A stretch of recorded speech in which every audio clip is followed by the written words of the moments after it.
เส้นท้องกระไหล่ก็จะไม่ได้อาบน้ำเลยที่ใครไหลก็เส้นโอ้สติ๊กมาบีบค่ะมันคลอดก็น้อยพูดประเด็นเนี่ยมันคลอดเริ่มสบายดีทุกคนยินดีต้อนรับเข้าสู่ช่องติ๊กสาวลาวลำตาลเด้อตอนนี้ติ๊กก็ได้อาบน้ำนุ่งเครื่องที่ออกไปให้แม่ตู้สีเพิ่นบีบให้เนาะให้เพิ่นจับเส้นให้นะพอดีว่าเห็นก็คืดบ่ออกคือกันหั่นแหละเนาะอันนี้เห็นIFC เพิ่นบอกว่าคือเป็นหยังบ่ให้แม่ตู้สีไปจับเส้นลงเบิ่งเพราะว่า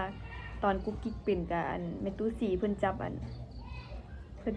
เส้นให้ละมือเดียวดีสินะก็เลยเขาก็เลยคิดออกนี่นะก็เลยแซดไปถามกุ๊กกิ๊กว่าเดี๋ยวนี้เพิ่นยังเฮ็ดได้อยู่บ่เนาะเพราะว่าเพิ่นเฒ่าแล้วย่านเพิ่นลื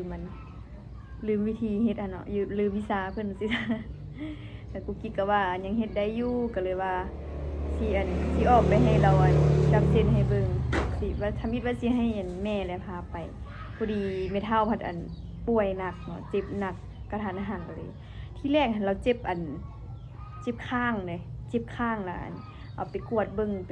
แล้วว่าให้ยามากินเป็นหุบใหญ่นะแล้วก็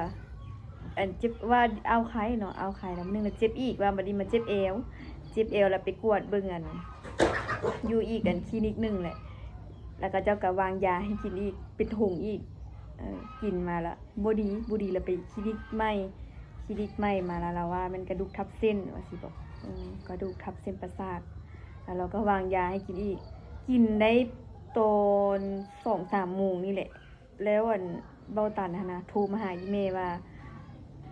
นะไม่เท่านะถ้าออกเลือดว่าซั่นก็เลยฟ้าวแม่ก็เลยฟ้าวออกไปเนาะฟ้าวออกไปเบิ่งเราหั่นแหละเอาไปห้องหมอใส่ออกซิเราหายใจบ่ออกแล้วนะเราจนหายใจบ่ออกแล้วหากออกเลือดเบิดเนาะ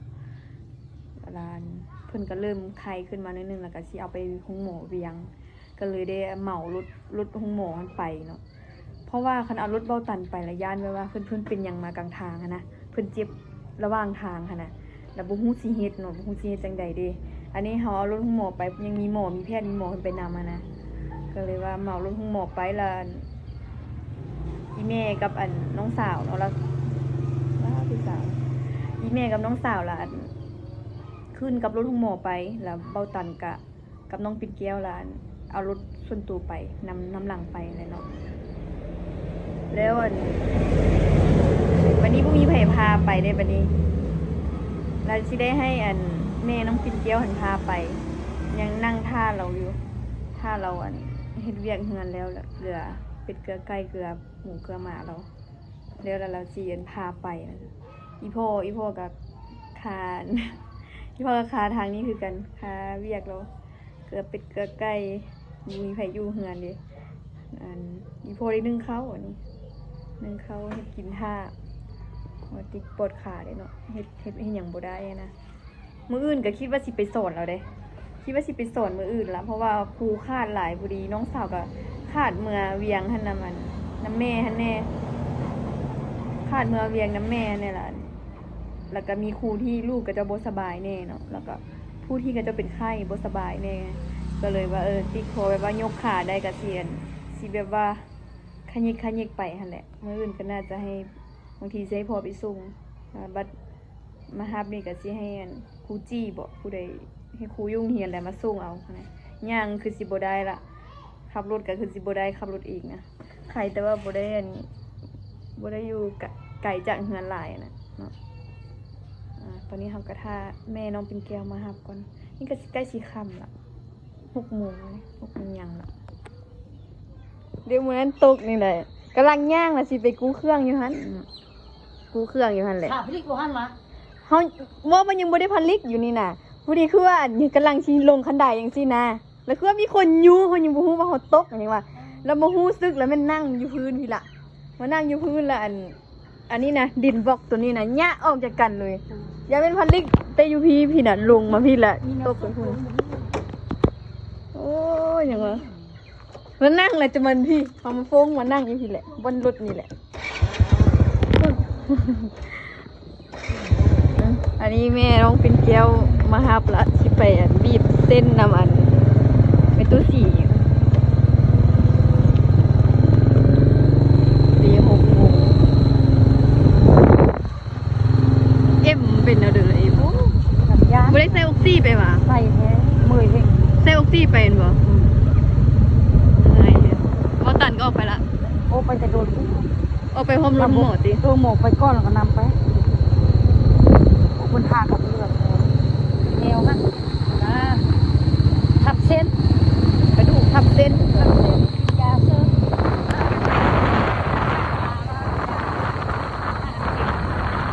เอาอย่าว่าเรากินยาได้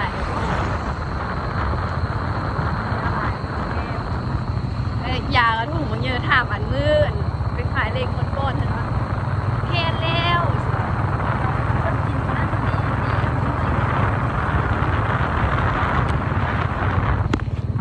เอาไปตรวจแม่ก็เอาไป ไม่สัญญาอีก หรือสักยาซื้อเดียวก็แล้วก็ไปประมาณใส่ถุง ลังนี้เดี๋ยวผมนั่งเหรอ โอ้ยอย่าเห่าแม่ อ๋อนะแต่เป็นตู้สีพอดีเรานั่งย้อนทานพอดีดับอีก ดูดับ อันที่มาให้มีตู้เนี่ยอันจับเส้นเฮ้อสันเดย์โอ้ตาย ก็เรื่อยนี่เด้พันลิกกันเด้ ๆมันยากอะไรว่านั่นได้ว่าจะไปรอตรงผลิต พันลิกแต่มือออกมันสานะ อันเราให้นั่งเจ็บโอ้ย เขาก็ว่าลืมผู้เดเอาคลิปลงเลยเห็นอันกับอายเอื้อยคุณมาคอมเมนต์นะแล้วว่าเขาก็ขึ้นออกต้นก็ว่าลืมบอกเนาะว่าแม่ตู้จับเส้นอันดีได้เห็นว่าตอนเพิ่นขาพริกเพิ่นกำมานตู้จับเพิ่นจะถามกุ๊กกิ๊กเพิ่นอย่างอันนั้นอยู่เนาะเพิ่นก็ยังจับได้อยู่ จับได้ เห็นเพิ่นนั่งอยู่หั่น อันนั้นแหละ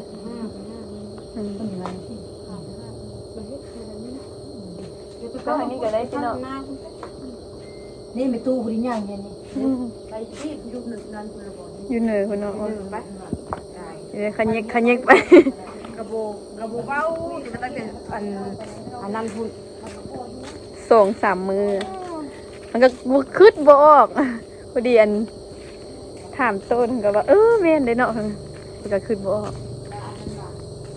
ช่วยอาวันสุดคันหรอ มีแต่อีแม่เอาใบวันส่วนกับใบนาดแล้วก็ยาคัน โอ้คันอันนี้เฮ้อัน ไว้ดีมิตู้ เด็กคุณเจ็บเก็บข้า ว่าสิมาให้มิตู้จับเส้นเฮอพลิก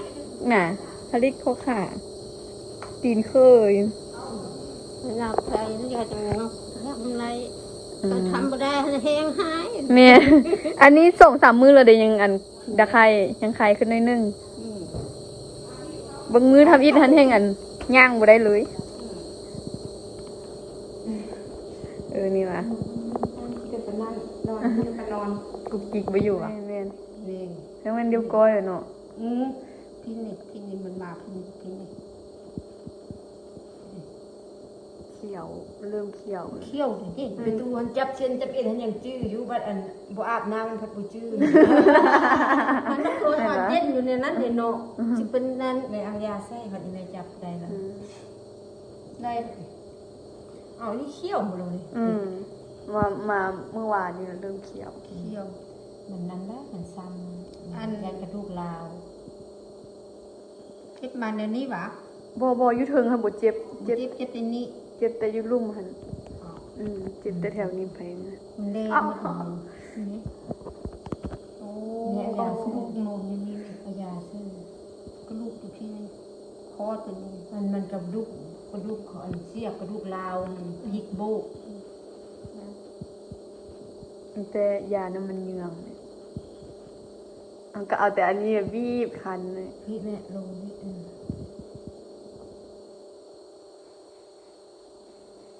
ได้เมื่อชูย่างแพทย์ตรงนี้ แพทย์ดี แพทย์ประจำที่เลย แพทย์ประจำหมู่บ้านอัน สมัยแต่ก่อนฮันลานเจ็บท้องเนาะเจ็บท้องเจ็บกระเพาะเจ็บอะไรดีบอกให้มีตู้ซี่บีบดีโอ้มาตัวนี้มันคลอดมาได้เอง ค คอดว่ะ มันจุ่มเขาเลยนี่ อ๋อ มันแร่เลยนี่มันก็หูแท้กะว่าจะหู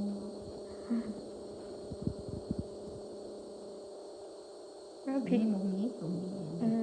บ่เจ็บเลยอยู่ถึงเจ็บแต่อยู่ลุ่ม มานี้มาครึ่งคอนี่แหละนี่นี่จริงเลยนี่ แม่นมันก็ลืม คอตัวนี้ อ๋อ มันแร่แต่นิดหน่อย อ๋อ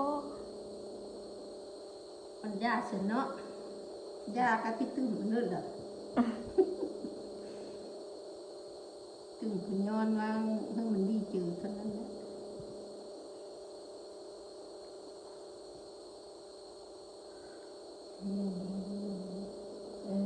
เล่มันเขียวนี่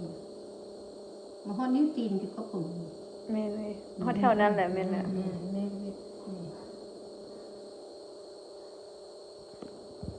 ไล่ทุกที่ไปนะบังคา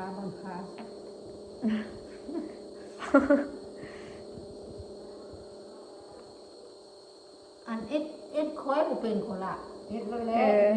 พี่สบายใจแล้ว เจ็บกันสิได้อดเอา แล้ว นอนลงเลยก็ นอนมันน่ะเรียบเลยเลยเอ็ดแต่ว่าที่เอ็ดสุกโตอยู่เพื่อนตัวเฮียนจะปิดมันเน่าดิ้งแล้วยังไงหอดทีมันฮิตมันเน่า เป็นเขียว เที่ยวแล้วมันลาว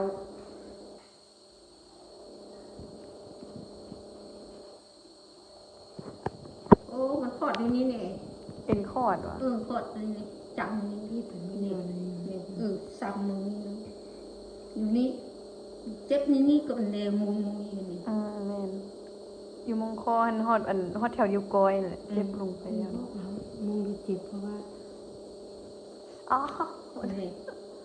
มันมาเที่ยวนี้ไหนมันบริบมาพี่โกนี่เอ็นตัวนี้มันขอดอย่างนี้ อ๋อ เอ็นในตรงนี้ที่ดูนี่โคตรอันนั้นเอาโคตรอะไรมันจุงมันท้องนิ้วมือคุณเรามันมาบีบเอาหน้าเสา บีบจักเทื่อ 3 เดือน 3 เทื่อว่ะ เศร้า อ๋อมื้ออื่นเศร้าอยู่ว่ะว่าสิอ๋อ เศร้าก็ได้ไม่ได้ก็ได้แต่ว่าเนี่ยคุณดู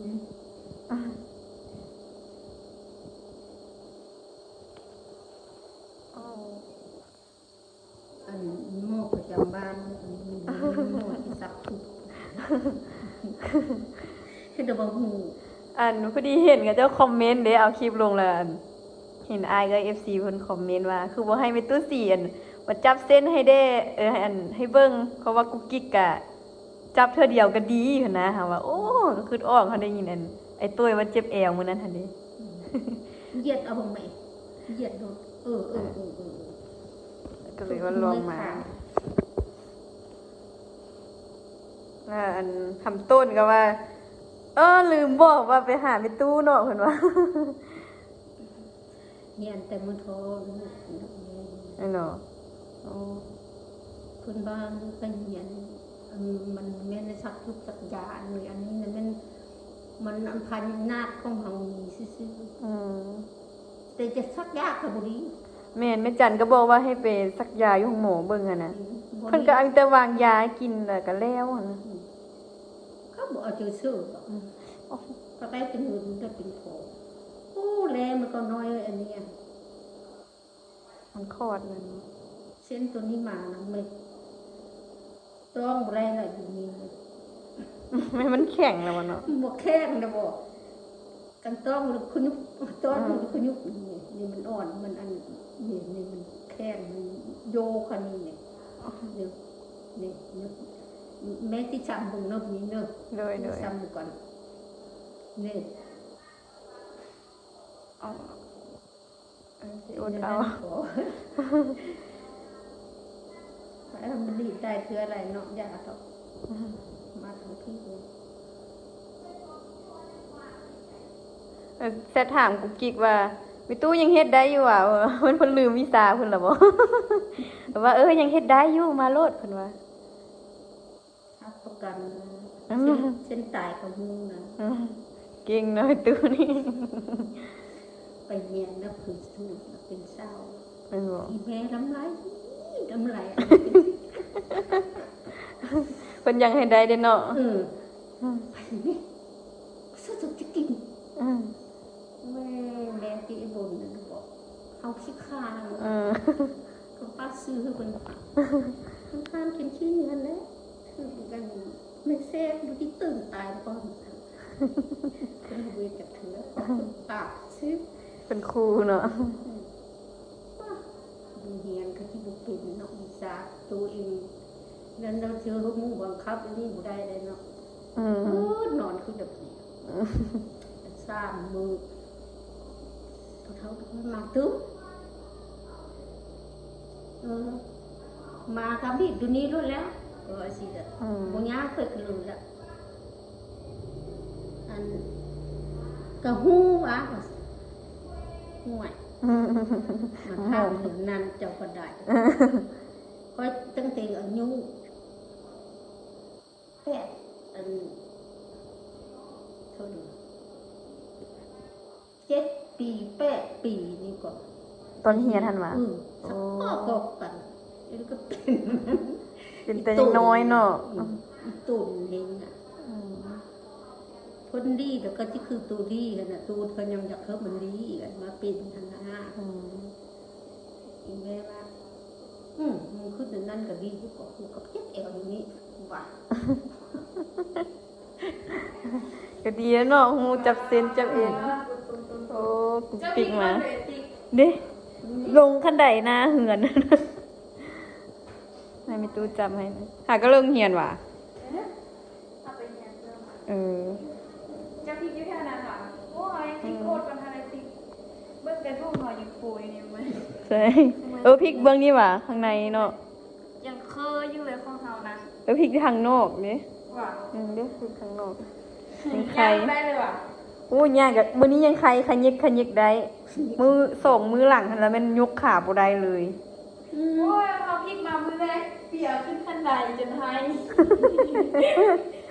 ยกแล้วมันปวดขนาดเลย แม่กระดูกค่ะจนออกมาเป็นใหญ่กว่าเพื่อนอีกอ่ะบ่เข้าเลย เน้นก็บอกเขานะ กระดูกด้วย โต เนาะ น้องเอ็นเดือดกับนั้นเอ็นมันกินดีไปแล้วเนี่ยอดอันนึงกินนึงมันเฮงมาเนี่ยมันกินถึง แล้วก็บ่เจ็บเลยติเนาะ โคตรเครื่องมาสั่ง กะย่ามเนาะนี่เอ็น เอ็นขอด เอ็นคอร์ด เอ็นผู้เฒ่าขอดจกแก๊กชนทันชนนี้นะ แค่พริกบักสูงๆเลยเขาก็ได้ ชนสุดตา จนจำพื้นดิน ดึงตึงตางไปเพื่ออะไร คันว่าฮู้มาแต่มื้อนั้นเนาะคิดออกนะมันคือสิยังบ่แข็ง นี่มันแข้งก่อน เคย เองมันน้อยแล้วค่ะ เคยก็ยังตัวธรรมดาไว้ เพื่อนไปตู้มันเป็นอะไรไปตู้ คือเส้นตัวนี้เลยเนี่ย ไว้พี่ผ้าซับพี่ไว้ เส้นเฮาก็หลายก็จะบ่ได้อาบน้ำเลยสิใครหลายกว่าเส้น โอ้ ไล่ด้านแล้วบุเจ็บเด้อ สติ๊กมาบีบค่ะ ก็จะมาบีบ ไหน ทำให้ตึงเอาบ่เอาเอ็นแม่รีบขึ้นถึงไม่ได้รีบบ่มันเจ็บพี่เนี่ย เอาคือเจ็บตัวนี้นั่นนี่มานี่ค่ะ คือว่าเอ็นมันเนี่ย เป็นมันแข้งนี่ไง เทียงไหนซางเอ็นมานานได้เลยพี่ เขียงหมอ ก่อนอาจารย์บ่ได้เลย สุดยอดเลยค่ะคณะเอาโต้ไปลิ้นยวนกุฏินั่งคานไปหุ่น ไปวัดมาวันนี้ เอาอันโต๊ะไปส่งพระ ต้นหิน มันอ่อนแล้วน้อยเลยเนี่ย อันถ้าอิดว่าใช้เย่ค่ะนะไม่เท้าแบบเจ็บหนักนะหาออกเลือดเลย เอาเป็นอันเด้อ มุ้งตัวถ้าอิดว่าเจ็บค้างมันเหนื่อยเวียงเพิ่งพาไปกวดให้กินยาแต่ว่าเอาไข่เมื่อนั้นว่าเจ็บอีกแล้วไปคลินิกอีกให้กินยาเบิดถ่วงนั้นพันว่าอันเจ็บเอวไปกวดไปทำบินมือเช้าตอน5 โมงพอเปิดได้กลับมา หมดอันนั้นก็มอเตอร์ใส่คำ คือบ่เมื่อเวียง อันนี้เขาก็ว่ามันบ่ดีแต่ก็เมื่อเนี้ยจะเพิ่นหาออกเลือดจริง เดี๋ยวมันเหมือนนะ เมาล้มหมองเหมือน โอ้ เซลฟี่เลย โอ้ เซลฟี่ อ๋อ อีตุ้ยก็เมื่อนะอีแม่เรามีเพพา นี่ มา มันลูกนี่มันน้ำเจ็บ เนี่ยมันจะยุติ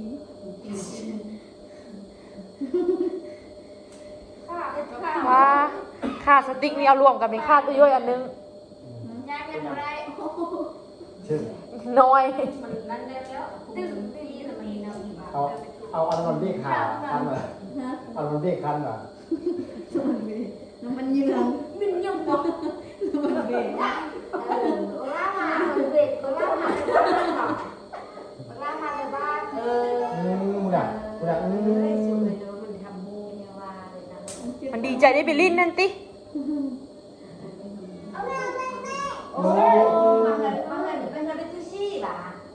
ม้วนบ่ลูกม้วนบ่ม้วนบ่อะไรเนี่ย เรื่องต่างจ้ะต่างจ้ะ กันต้องการ ข้อเด้ข้อเด้แค่ใดข้อเด้ข้อเด้ได้ตา ตัน ตัวยุงกัดหัวตัวน่ะ ตัวยุงกัดหัวยุงกัดหัวลูกขนาด ตัวยุงจับหัวนี่น่ะ ตัวยูกันเลยโอ้แม่มาตัน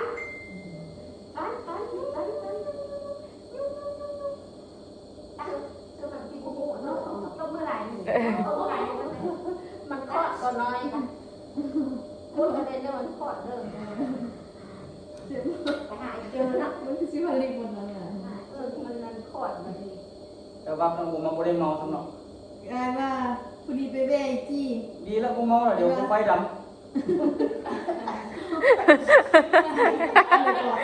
เดี๋ยววันบ่เมาดีแล้วเดี๋ยวโปรไฟล์ด มันคลอดอยู่นี่นี่คนเดียวก็โอ้ยยาวไปเลย ำเงินอีกกิ๊กนี่บ่ค่อยเปื้อนเนาะโดนทู่เลยทุกมือกิ๊ก ก็มันบ่อยมีขั้นปุ๊บเปิดดีแตกแท้ เปิ้ทีหนึง ว่ายังบ่ได้เปิ้นหันบ่ดี ป้ามันก็เบิ่งบ่ทันเนาะ แต่ว่าพอมาเพิ่นเห็นชีวิตเกียง ตายเลยที่ดีเจียง แพงกว่านี่ไม่ชอบมาสักว่าชีวิตเกียงเต็มเลย เพราะว่าตัวมักสะอาดเนาะ สิกวดให้ละกวดได้ที่เกียงเต็ม โอ้ท่าเด้ชีวิตเกียงเต็มเลยนี่ จะเล่นตัวนี้มันท้ายเนี่ยคู่มือซื้อแล้วก็คุยกันดู นี่มันเจ็บแต่แถวดูอันแถวนี้เราไปหาดูตัว เส้นที่เนี่ยนี่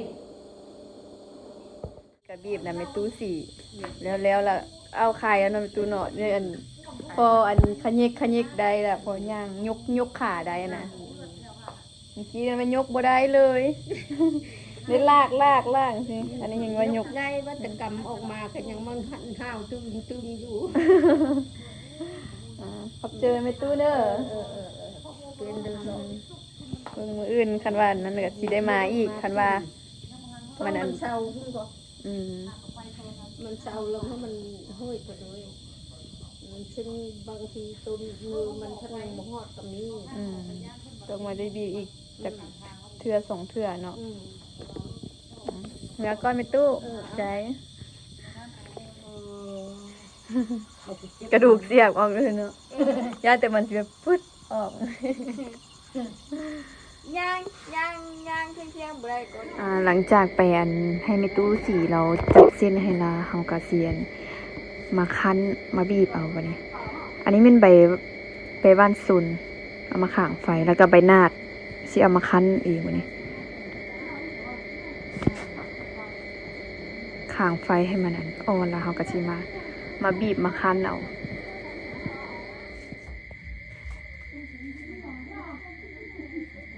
ข้างไฟแล้วก็สิมาบีบคั้นเองบัดนี้แม่บ่อยู่ข้างให้มันอ่อน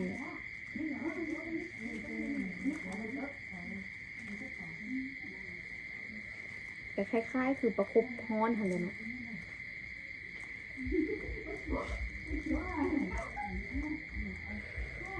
ฮ้อนดิยังมีตังค์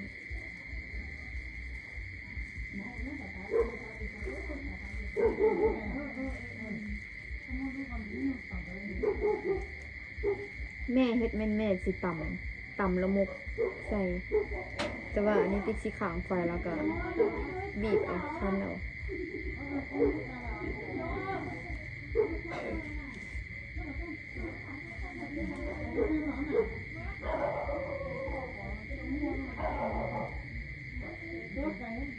ไม่มีตู้สีมันจับอันเส้นให้กะไข่นิดนึงเพราะว่าเพิ่นว่าเอ็นขอดเนาะอันคันว่าไปนวดแต่มื้ออันเป็นนวดแต่มื้ออันที่อันมันพลิกหั่นนะก็คือสิอันเซาไวอยู่หั่นนะแต่ว่าอันนี้มันแข็งหมดแล้วมันเข่งหมดแล้วนะเพราะว่าเอ็นมันขอดเพิ่นจะบีบให้มันยานี่มันอันคลายขอดมันให้ก็เอาไข่นี่แหละก็จะให้วันเกิดเสียงแซวนี่ก็คือเนี่ย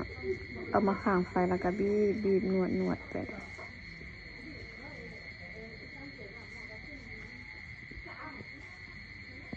ใบหน้านี่แม่นั่น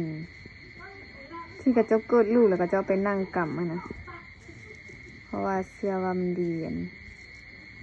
เส้นดีสายกันเลยเนาะดีเส้นดีเอ็นเพราะว่าเกิดลูกนี่เมนเส้นทั้งเส้นทั้งเอ็นจีดขาดหลายเส้นเลยบอกกระเจ้าวานนี่คือกันเกี่ยวกับเส้นกับเอ็นแล้วเอามาข่างไฟมานวด